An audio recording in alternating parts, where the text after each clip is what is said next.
In the previous lesson, we talked about the interface, took a quick spin around it. Obviously, we're going to spend more time on each one of these areas as we work forward. And what I'd like to do is spend a minute or two more on this area right here, the options area, because that's an important area. It's going to be your friend. Number one, like anything else in Adobe Illustrator, it's movable.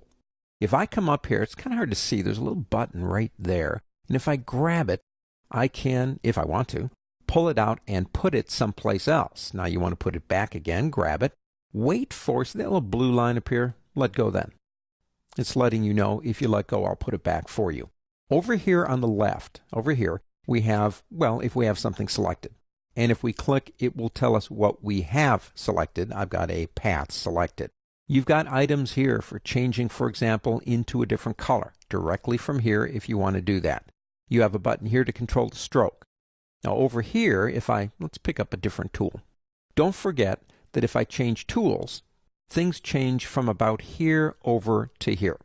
Some of these areas are what they define as sticky. A lot of the stuff stays there almost no matter what you do. But a lot of the areas over here will change if you're working with type, for example. Let me go back to the Move tool for a second.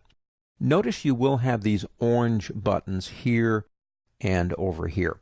Anytime you see those orange buttons, if you click on one, it opens up a temporary panel. Now, if you go to opacity or you go to stroke, there are options over here to do the same thing. We do have a stroke panel, but this is just another way to get to it. Okay, it's just a quicker way to get to it. And again, if you have something selected, you can change whatever it is based on the options that are up here. For example, if I select everything, let me select the whole thing. This button right here is kind of cool. Click it. Let me move that over just a little. We'll talk more about this later. But it allows you to recolor artwork. If I come over here and begin changing,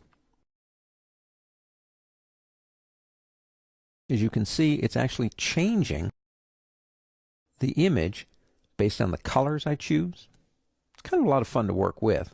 And you can actually make changes to an image overall as a group, recolor artwork. It's kind of fun. It's a button right up here. Let's say you don't want align and transform. I mean, you use them, but you use them over here.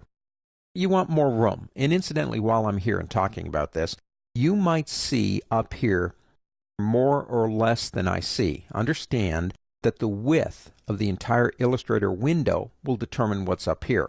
If you've got it squeezed into a smaller space, it may have to remove some of these things so it can show you what it has. If it's wider than what I have, you actually might see more. But if you don't want to see something, we already mentioned this, but you click here. I don't need align. I don't use it from up there. I don't need transform, whatever. You can turn them off, which means if there is a lot of stuff up here, it may give you room for other things. Let me go ahead and turn that back on again. Don't forget what you have up here. It's a very important tool. It's your friend as far as I'm concerned, because it can give you a lot of quick help to the features that you need to kind of, get the job done.